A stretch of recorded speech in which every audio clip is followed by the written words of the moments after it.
પછી સ્વામીશ્રી સહજાનંદજી મહારાજ બોલ્યા છે, તે અક્ષરના બે સ્વરૂપ છે. એક તો નિરાકાર એકરસ ચૈતન્ય છે, તેને ચિદાકાશ કહીએ, બ્રહ્મમહોલ કહીએ. અને એ અક્ષર બીજે રૂપે કરીને પુરુષોત્તમ નારાયણની સેવામાં રહે છે.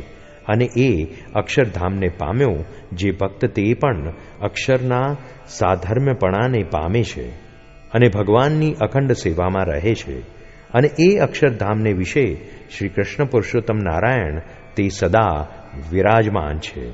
અને એ અક્ષરધામને વિશે અક્ષરના સાધર્મ્યપણાને પામ્યા એવા અનંત કોટી મુક્ત રહ્યા છે. તે સર્વે પુરુષોત્તમના દાસ ભાવે વર્તે છે. અને પુરુષોત્તમ નારાયણ તે સર્વના સ્વામી છે ને અનંત કોટી બ્રહ્માંડના રાજાધિરાજ છે.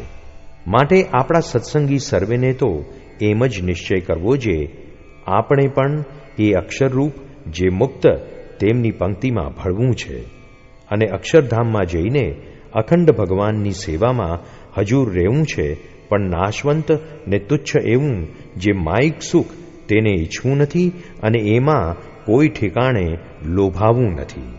એવો દ્રઢ નિશ્ચય રાખીને નિરંતર ભગવાનની એકાંતિક ભક્તિ કરવી અને ભગવાનનું અતિશય મહાત્મ્ય યથાર્થ સમજીને ભગવાન વિના બીજા જે સ્ત્રી ધનાદિક સર્વ પદાર્થ તેની જે વાસના તેને દેહ છતે જ ટાળી નાખવી.